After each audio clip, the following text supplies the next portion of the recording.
नमस्कार दोस्तों, स्वागत है आपका हमारे धर्मार्थ ज्ञान दर्पण YouTube चैनल में। तो दोस्तों, हम आपको इस चैनल के माध्यम से संपूर्ण भागवत गीता का सार सुनाते रहेंगे हैं। और दोस्तों, आपको हम भागवत गीता का सार अध्याय बाई अध्याय सुनाते रहेंगे। और दोस्तों, भागवत गीता में कुल 18 अध्याय हैं और आपको इस चैनल के माध्यम से एक एक करके आपको सारे 18 ही अध्याय सुनने और पढ़ने को मिलेंगे। तो दोस्तों, हमारा आपसे विनम्र निवेदन है कि कृपया इस वीडियो को पूरा जरूर देखिए और सुनिएगा, तभी आप इस भागवत गीता के दूसरे अध्याय से कुछ सीखने को मिलेगा। तो दोस्तों, चलिए अब शुरू करते हैं इस वीडियो को भागवत गीता के दूसरे अध्याय से। तो जैसे कि दोस्तों, शोक से व्याकुल अर्जुन की आंखों में आंसू आ गए। उसने अपना धनुष और बाण नीचे रख दिया और युद्ध करने से इनकार कर दिया। वह कृष्ण के सामने आत्मसमर्पण कर देता है और कहता है, मैं आपका शिष्य हूं, कृपया मुझे शिक्षा दीजिए। अब अर्जुन कृष्ण के संदेश के लिए तैयार है। और दोस्तों, कृष्ण मुस्कुराते हैं। वे जानते हैं कि अर्जुन केवल एक अस्थाई बाधा से गुजर रहा है और उसे अपने भ्रम को दूर करने का पूरा भरोसा है। लेकिन वे अर्जुन को सांत्वना नहीं देते। वे सत्य बोलते हैं, बिना किसी समझौते के और स्पष्ट रूप से। इससे उसके आंसू सूख जाते हैं और अर्जुन ध्यान देने लगता है। इससे दुख और निराशा दूर हो जाती है और अर्जुन आने वाले दर्शन के लिए तैयार हो जाता है। और दोस्तों, कृष्ण के आरंभिक शब्द हैं, अर्जुन, तुम ज्ञान की बातें करते हो, लेकिन तुम उनके लिए शोक करते हो जिनके लिए शोक नहीं किया जाना चाहिए। बुद्धिमान व्यक्ति न तो जीवितों के लिए शोक करते हैं और न ही मृतकों के लिए। इस प्रकार श्लोक 11 से 53 तक कृष्ण सर्वोच्च ज्ञान, आत्मा की अविनाशीता प्रस्तुत करते हैं।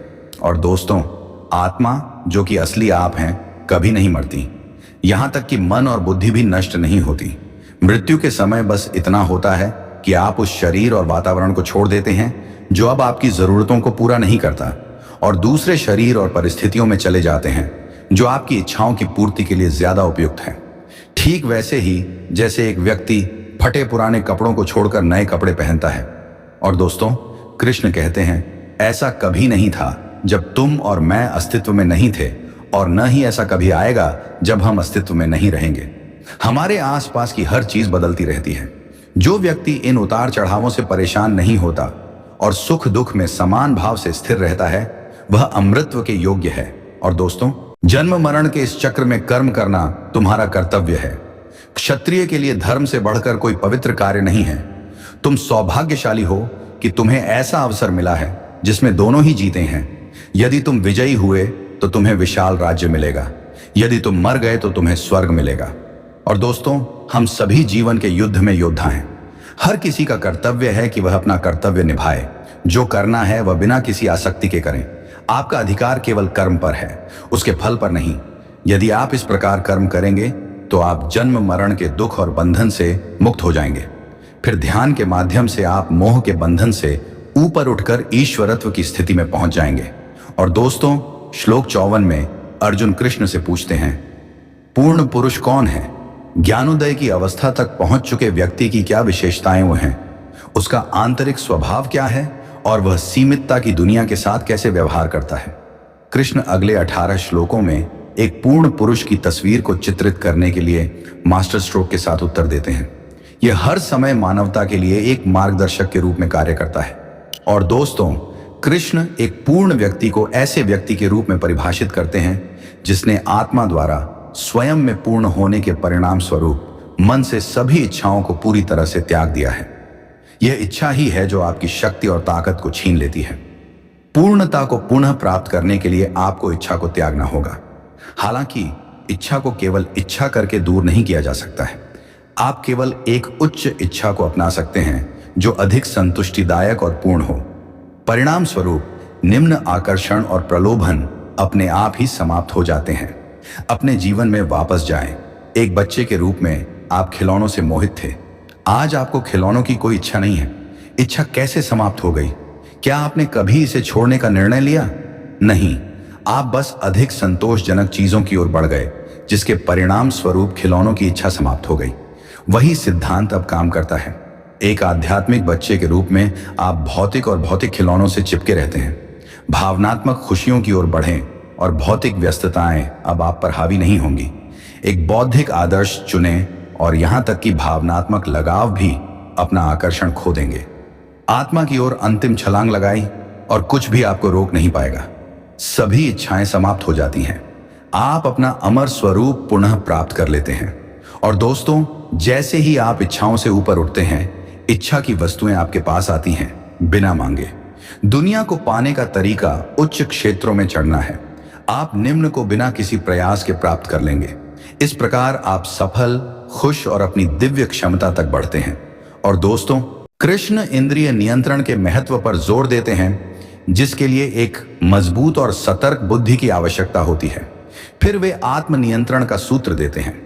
एक शक्तिशाली बुद्धि के साथ जो इंद्रियों और मन को वश में रखती है, आप उच्चतर क्षेत्रों में जाते हैं। वे खुशी की परिभाषा के साथ निष्कर्ष निकालते हैं। हम सभी खुशी की तलाश करते हैं, लेकिन इस बारे में अनभिज्ञ हैं कि यह कहाँ है या इसे कैसे प्राप्त किया जाए। यहाँ एक स्पष्ट संकेत है जिसका पालन करके हम खुशी के उच्च स्तर तक पहुंच सकते हैं, जब तक कि हम अनंत खुशी प्राप्त न कर लें। उसके बाद दुनिया की कोई भी चीज हमारे आनंद को प्रभावित नहीं करेगी। हम समुद्र की तरह अछूते रहेंगे, जो सभी नदियों के प्रवेश के बावजूद स्थिर रहता है। और दोस्तों, कृष्ण यह कहकर निष्कर्ष निकालते हैं, यह ब्रह्म की अवस्था है। इसे प्राप्त करने के बाद मनुष्य पुनः मोह में नहीं पड़ता। इसमें स्थित होने पर मनुष्य मृत्यु के बाद भी ब्रह्म से एकता प्राप्त कर लेता है। और दोस्तों, संजय ऐसे बोल रहे हैं जैसे अर्जुन को अपनी स्थिति का एहसास नहीं है। केवल एक वस्तुनिष्ठ व्यक्ति ही चीजों को उनकी वास्तविक स्थिति के अनुसार देख सकता है। वह अर्जुन के पूर्ण रूप से टूट जाने का चित्रण करते हैं। शारीरिक, अर्जुन रो रहा था। भावुक, वह दया से अभिभूत था।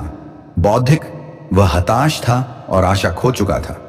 और दोस्तों, एक मजबूत व्यक्ति आंसू बहने नहीं देता। वह भावनाओं को महसूस करता है, लेकिन कभी भावुक नहीं होता। और वह उम्मीद नहीं खोता। वह जीवन के प्रति अपने दृष्टिकोण में हमेशा सकारात्मक रहता है। और दोस्तों, एक योद्धा को युद्ध के लिए पूरी तरह से तैयार रहना चाहिए। अगर कृष्ण ने हस्तक्षेप न किया होता तो अर्जुन का कम मनोबल पूरी सेना को प्रभावित कर देता। पहला बाण चलने से पहले ही युद्ध हार गया होता। और दोस्तों, कृष्ण ने इस स्थिति में अर्जुन से बात की और 18वें अध्याय के अंत तक उसे पूरी तरह से स्वस्थ कर दिया, जो कि 3 घंटे का मामला था। भगवत गीता उपनिषदों की प्राचीन ऊंचाइयों से नीचे उतरकर आम आदमी के स्तर पर आ गई है। यह उपनिषदों की तुलना में कहीं अधिक व्यावहारिक है और मानवता के एक अलग वर्ग को संबोधित करती है। गीता का विषय दुनिया को जीतने के लिए मन को नियंत्रित करने की आवश्यकता है। यहाँ अर्जुन आत्म विजय की कोई अवधारणा नहीं रखता है और दुनिया को जीतने के लिए निकल पड़ता है। मन आपके साथ छल करता है, यह आपके व्यक्तित्व में तबाही मचाता है। मन को नियंत्रित करने के लिए आपको बौद्धिक शक्ति की आवश्यकता होती है। और दोस्तों, कृष्ण अर्जुन से पूछते हैं कि वह इस निराशा में कैसे पड़ गया। उनके सवाल का मतलब है कि निराशा भीतर से आती है और इसका बाहरी परिस्थितियों से कोई लेना देना नहीं है। अगर आप अंदर से मजबूत हैं तो दुनिया आप पर कोई नियंत्रण नहीं रख सकती। और दोस्तों, 3 प्रकार के लोग होते हैं। तो दोस्तों, पहला, जो लोग वर्तमान में खुशी चाहते हैं। दूसरा, जो लोग भविष्य की खुशी के लिए वर्तमान को छोड़ देने को तैयार हैं। तीसरा, जो लोग वर्तमान या भविष्य में रुचि नहीं रखते हैं, वे सिर्फ आत्म साक्षात्कार चाहते हैं। और दोस्तों, अर्जुन की अवस्था में उपर्युक्त में से कुछ भी प्राप्त करना संभव नहीं है और कमजोरी और गुण एक साथ नहीं चलते। दुनिया आपको उकसाती है। अगर आप कमजोर हैं तो आप चुनौतियों के आगे झुक जाते हैं।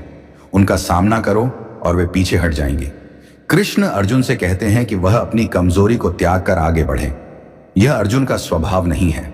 वह एक शक्तिशाली योद्धा है और उसने कई दुर्जय शत्रुओं को परास्त किया है। और दोस्तों, जीवन जीने का विज्ञान सीखो। दुनिया में मौजूद चुनौतियों पर काबू पाना सीखो।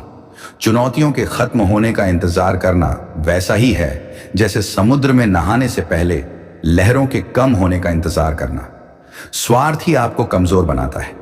किसी उच्च उद्देश्य को अपनाओ और तुम ताकत पाओगे। और दोस्तों, अर्जुन यह नहीं समझ पाता कि कृष्ण उसे भीष्म और द्रोण से युद्ध करने की सलाह कैसे दे रहे हैं, जो पूजनीय हैं। वह उन्हें मधुसूदन, मधु का वध करने वाला, और अरिसुदन, शत्रुओं का नाश करने वाला कहकर संबोधित करता है। और दोस्तों, किसी कार्य की गुणवत्ता का आकलन उसके पीछे की मंशा से होता है, न कि उस कार्य के पीछे की मंशा से। एक ही कार्य बलिदान या पाश्विक हो सकता है, जो उसके पीछे के उद्देश्य पर निर्भर करता है। इसके अलावा अर्जुन जानता था कि उसे भीष्म और द्रोण से लड़ना होगा। जब उसकी बुद्धि साफ थी तो उसने इसे स्वीकार कर लिया। अब उसने भावनाओं को अपने निर्णय पर हावी होने दिया है, इसलिए समस्या है।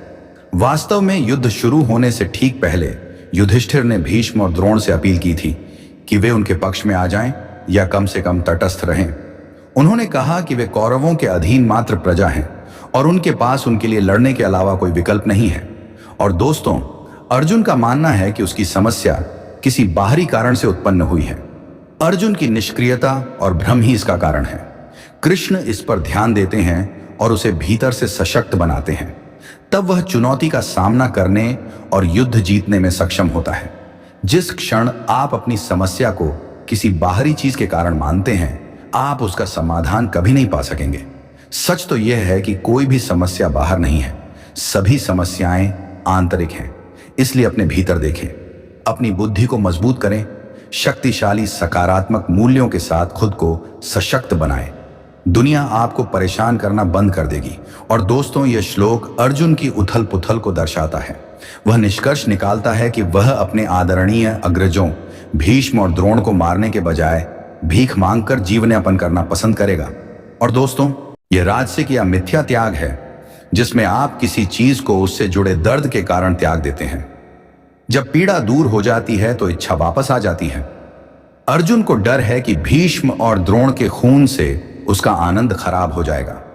अर्जुन एक योद्धा है। एक योद्धा का स्वभाव समर्पण और भीख मांगने वाला नहीं होता। फिर भी वह पूरी तरह से भ्रमित होने के कारण भीख मांगने को एक व्यवहार्य विकल्प के रूप में बोलता है।